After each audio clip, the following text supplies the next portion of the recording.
एक भिल्ली थी जिसका एक ही पुत्र था। पुत्र का नाम था सानक। सानक की माँ घर घर जाकर तरह तरह के काम करती थी। उससे जो पैसे मिलते उसी से माता पुत्र का पेट पलता। सानक की माँ थी तो मेहनती, किंतु उसमें एक सबसे बड़ा अवगुण था कि वह जिस घर में जाती वहां से कोई ना कोई वस्तु चुरा लाती। धीरे धीरे सानक में भी चोरी करने का अवगुण आ गया। वह जब कोई वस्तु कहीं से चुरा कर लाता और अपनी मां को दिखाता तो वह उसे डांटने के बदले उसे दुलार करती। इस प्रकार वह अपने बेटे को चोरी करने के लिए प्रोत्साहित करती। जब सानक युवा हो गया तो उसे और बड़ी चोरी करने की इच्छा हुई। उसने नगर सेठ के घर चोरी करने की योजना बनाई। रात के समय वह नगर सेठ के घर घुस गया। उसने कीमती सामान एक कपड़े में बांधे और भागने ही वाला था कि चौकीदार ने उसे देख लिया। सानक ने घबरा कर वहीं रखी सुराही चौकीदार की ओर फेंकी। सुराही चौकीदार के सिर पर लगी और वह वहीं ढेर हो गया। इस हो हल्ले में घर के सब लोग जाग गए और सानक पकड़ा गया। उसे न्यायाधीश के पास ले जाया गया। न्यायाधीश ने उसे चौकीदार की हत्या के आरोप में मृत्युदंड की सजा सुनाई। फांसी दिए जाने से पूर्व सानक से उसकी अंतिम इच्छा बताई। सानक की मां को बुलाया गया। मां का रो रो कर बुरा हाल था। मां ने सानक को फांसी के फंदे के पास खड़े देखा तो वह जोर जोर से रोने लगी। इस पर सानक ने उसे समझाते हुए कहा, मां रोती क्यों हो? तुम्ही ने तो मुझे चोरी की शिक्षा दी थी। जिस दिन मैं पहली वस्तु चुरा कर लाया था उस दिन तुमने मुझे डांटने के बजाय मेरी पीठ थपथपाई थी और उसी दिन मेरा यहां परिणाम लिख दिया था। तुम्हें रोने के बदले खुश होना चाहिए कि तुमने मुझे जिस रास्ते पर चलाया मैं उस रास्ते की मंजिल तक पहुंच गया। मां यहां सुनकर अपने किए पर पछताने लगी। उसे अपनी गलती का एहसास हो गया। उसने न्यायाधीश से कहा कि असली दोषी तो वहां है जिसने अपने बेटे को चोरी की शिक्षा दी, अतः उसे फांसी की सजा दी जानी चाहिए। न्यायाधीश ने देखा तो वह समझ गया कि माता पुत्र की आंखें खुल चुकी है, अतः उसने सानक को एक और अवसर देने का निर्णय किया और सानक की मृत्युदंड की सजा को बदलते हुए यह सजा दी कि वह जीवन भर चौकीदार के परिवार का लालन पालन करेगा। सानक की बातों से अन्य माताओं ने भी सबक लिया कि अपने बच्चों को गलत काम के लिए प्रोत्साहित नहीं करना चाहिए। नागा बैगा और नागा बैगिन एक बार भगवान ने विचार किया कि मैंने इतनी सुंदर पृथ्वी बनाई है लेकिन उसमें कोई हलचल नहीं है, वह बहुत सुनी प्रतीत होती है। तब भगवान ने सोचा कि कोई ऐसा समझदार जीव बनाया जाए जिससे पृथ्वी सुंदर लगने लगे और रोचक हो जाए। बहुत सोचने विचारने के बाद भगवान ने एक पुरुष बनाया और उसे पृथ्वी पर भेज दिया। वह पुरुष था नागा बैगा। इस प्रकार प्रथम बैगा का जन्म हुआ। वह वस्त्रों से अनभिज्ञ था, इसलिए वह निर्वस्त्र रहता था और इसलिए आगे चलकर वह नागा बैगा देव के रूप में पूज्य हुआ। नागा बैगा नदी के किनारे और सघन वन में विचरण करता। कुछ दिन बाद भगवान को याद आया कि उसने एक मनुष्य पृथ्वी पर भेजा था, देखा जाए कि वह क्या कर रहा है। भगवान ने जिज्ञासावश देखा तो उन्हें यह देखकर बहुत आश्चर्य हुआ कि नागा बैगा उदास घूम रहा है। भगवान नागा बैगा के पास पहुंचे और उससे उसकी उदासी का कारण पूछा। आपने मुझे यहाँ भेज तो दिया है, लेकिन यहाँ ऐसा कोई नहीं है जिससे मैं बातचीत कर सकूं। नागा बैगा ने भगवान को उलाहना दिया। इस पर भगवान ने बहुत सोच विचार कर एक स्त्री की रचना की और उसे पृथ्वी पर भेज दिया। वह स्त्री थी प्रथम बैगा स्त्री अर्थात नागा बैगिन। वह भी निर्वस्त्र थी, वह भी जंगल में विचरण करने लगी। एक दिन अचानक नागा बैगा ने नागा बैगिन को देखा तो वह चौंक गया। नागा बैगिन उसे कुछ कुछ अपने जैसी ही लगी, बस थोड़ी शारीरिक संरचना भिन्न थी। इससे नागा बैगा के मन में कौतूहल जागा। इसी प्रकार जब नागा बैगिन की दृष्टि नागा बैगा पर पड़ी तो वह भी चकित रह गई। उसके मन में भी जिज्ञासा ने जन्म लिया। अब तो नागा बैगिन भी अकेली घूमती भटकती उकता गई थी। दोनों एक दूसरे के निकट पहुंचे। दोनों ने एक दूसरे के बारे में जानना चाहा। परस्पर चर्चा करने पर पता चला कि दोनों की एक ही कहानी थी। दोनों को भगवान ने बनाकर पृथ्वी पर भेजा था। दोनों साथ साथ रहने लगे, साथ साथ घूमने लगे। कुछ दिन बाद भगवान ने सोचा कि देखा जाए कि नागा बैगा और नागा बैगिन क्या कर रहे हैं और पृथ्वी पर कोई हलचल हो रही है या नहीं। भगवान ने जब पृथ्वी की ओर देखा तो उन्हें नागा बैगा और नागा बैगिन साथ साथ घूमते तो दिखे, किंतु पृथ्वी पर कोई हलचल नहीं दिखी। अब मात्र दो प्राणी कितनी हलचल मचा लेते। भगवान ने बहुत सोच विचार किया और फिर एक मंत्र पढ़ा और पृथ्वी की ओर फूंक मारी।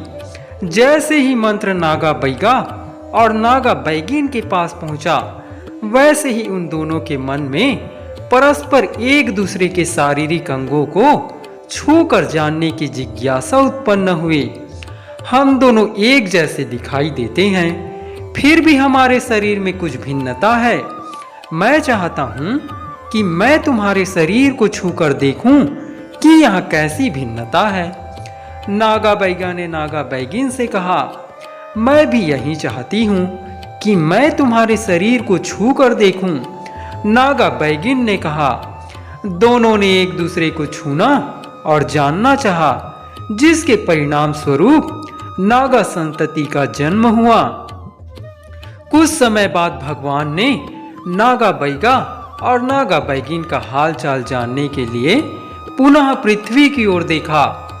भगवान यहाँ देखकर बहुत चकित रह गए कि बैगाओं के रूप में पृथ्वी पर मनुष्यों की संख्या बढ़ गई थी और पृथ्वी पर हलचल हो रही थी। पृथ्वी को पूर्ण करने, रोचक बनाने और सुंदर बनाने का भगवान का उद्देश्य इस प्रकार पूरा हो गया।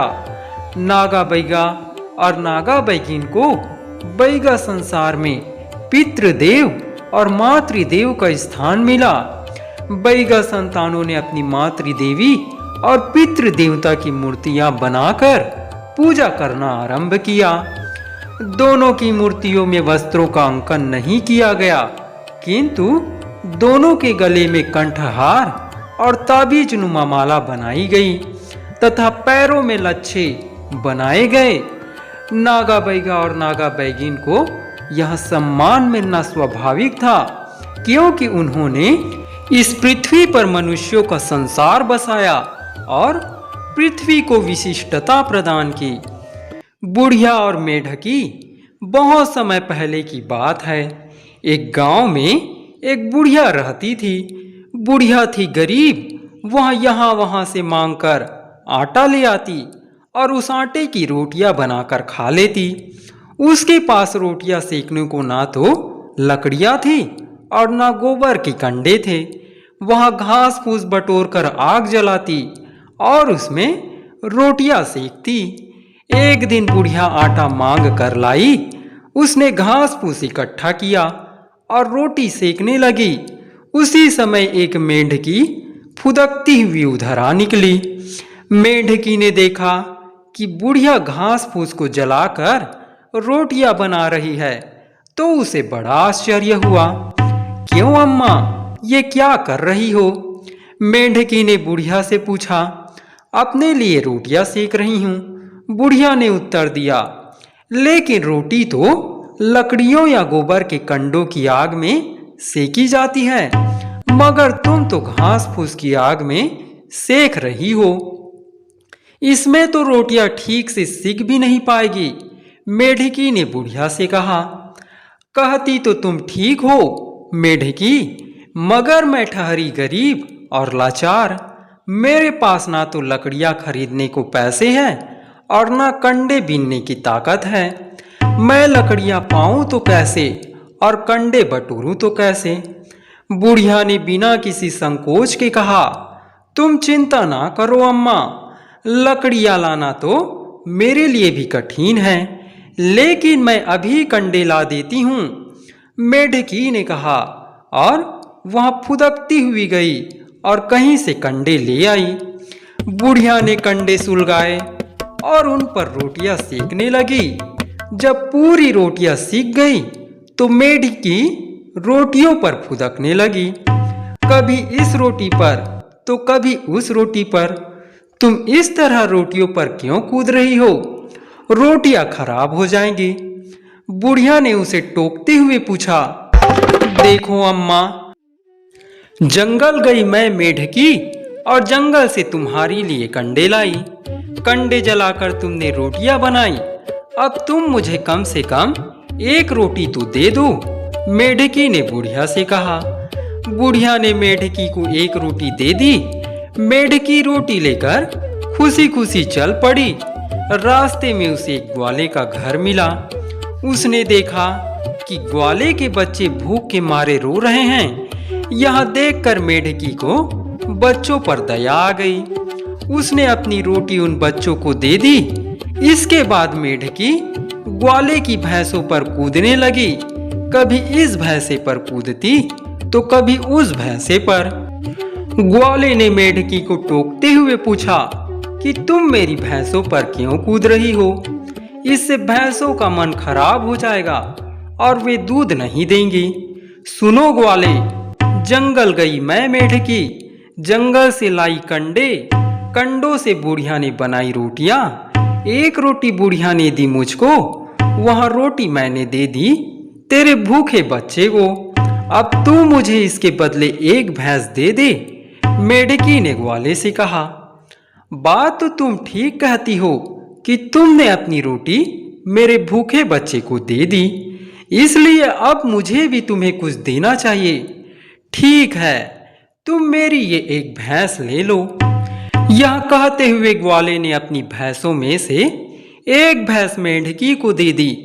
मेढकी भैंस लेकर चल पड़ी।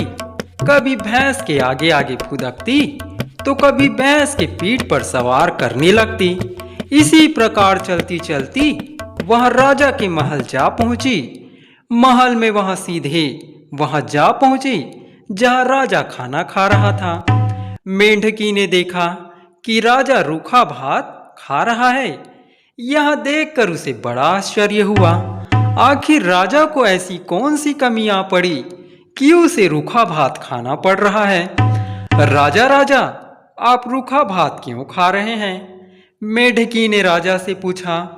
मेरे पास गाय भैंस कहाँ है जो मैं दूध घी के साथ भात खाऊं? जैसी भैंस तुम्हारे पास है वैसी भैंस मेरे पास होती तो मैं दूध घी के साथ भात खाता। राजा ने उदास होते हुए कहा।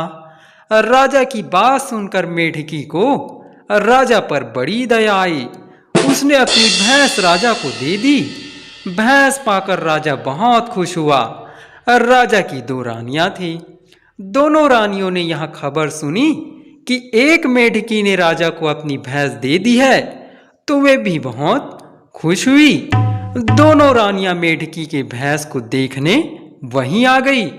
अब मेढकी रानियों पर कूदने लगी, कभी इस रानी पर तो कभी उस रानी पर। यह देखकर राजा ने मेढकी से पूछा, क्यों री मेढकी, तू मेरी रानियों पर क्यों कूद रही है? जानती नहीं है क्या कि इससे रानियां रूठ जाएगी और मुझे छोड़कर चली जाएंगी? सुनो राजा, जंगल गई मैं मेढकी, जंगल से लाई कंडे, कंडों से बुढ़िया ने बनाई रोटियां। एक रोटी बुढ़िया ने दी मुझको, वह रोटी मैंने दी ग्वाले के भूखे बच्चों को। ग्वाले ने मुझको अपनी एक भैंस दी, भैंस मैंने दे दी तुझको। अब तू मुझे इसके बदले अपनी एक रानी दे दे। मेंढकी ने राजा से कहा, कहती तो तुम सही हो, तुमने मुझे भैंस दी है ताकि मैं रूखा भात ना खाऊं और दूध घी खाऊं। ठीक है, इसके बदले तुम मेरी एक रानी ले जाओ। राजा ने अपनी एक रानी मेंढकी को देते हुए कहा। मेंढकी रानी को साथ लेकर फुदकती हुई चल पड़ी। रास्ते में एक बसोर का घर पड़ा। मेंढकी ने देखा कि बसोर अकेले रहता था, उसके घर में और कोई नहीं रहता था, उसका विवाह भी नहीं हुआ था। अपने अकेलेपन से बसोर बड़ा दुखी था, वह बड़ा उदास था। यह देखकर मेंढकी ने रानी बसोर को दे दी। रानी को पाकर बसोर बड़ा खुश हुआ। बसोर ने बांस के टोकरे बना रखे थे। मेंढकी उन टोकरों पर कूदने लगी, कभी इस टोकरे पर तो कभी उस टोकरे पर। यह देखकर बसोर को बड़ा आश्चर्य हुआ। क्यों रे मेंढकी, तुम मेरे टोकरों पर क्यों कूद रही है? यदि ये टोकरे खराब हो गए तो इन्हें कोई नहीं खरीदेगा, और यदि टोकरे नहीं बिकेंगे तो मुझे पैसे नहीं मिलेंगे। यदि मुझे पैसे नहीं मिलेंगे तो मैं खाने को आटा कैसे खरीदूंगा? बसोर ने मेंढकी से पूछा। सुनो बसोर, जंगल गई मैं मेंढकी, जंगल से लाई कंडे, कंडों से बुढ़िया ने बनाई रोटियां। एक रोटी बुढ़िया ने दी मुझको, वह रोटी मैंने दे दी ग्वाले के भूखे बच्चों को। ग्वाले ने मुझको अपनी एक भैंस दी, भैंस मैंने दे दी राजा को। राजा ने मुझको दी एक रानी, रानी मैंने दे दी तुझको। अब तू मुझे रानी के बदले अपना एक टोकरा दे दे। मेंढकी ने बसोर से कहा, ठीक है, तुम एक टोकरा ले लो।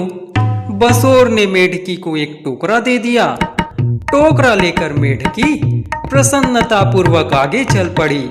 चलते चलते रात हो गई। मेंढकी ने सोचा कि रात को जंगल पार करना ठीक नहीं है, इसलिए वहां एक कत्थे के पेड़ पर चढ़ गई और टोकरे को पेड़ की डाल पर टिकाकर ऊँघने लगी। थोड़ी देर में उसे नींद आ गई। इसी बीच कुछ चोर वहां आए और उसी कत्थे के पेड़ के नीचे बैठकर चोरी के माल का बंटवारा करने लगे। उसी समय जोर की हवा चली, जिससे टोकरा पेड़ से नीचे गिर पड़ा। टोकरा गिरा सीधे चोरों के सिर पर। चोरों ने समझा कि यहाँ कोई भूत प्रेत का मामला है और वे डर के मारे चोरी का अपना सारा माल वहीं छोड़कर भाग खड़े हुए। मेंढकी पेड़ से नीचे उतरी, उसने चोरी का सारा माल समेटा और बुढ़िया के पास चल दी। मेंढकी ने चोरी का माल बुढ़िया को दे दिया। अब बुढ़िया की सारी गरीबी दूर हो गई, जिससे बुढ़िया और मेंढकी आराम से खुशी खुशी साथ साथ रहने लगी।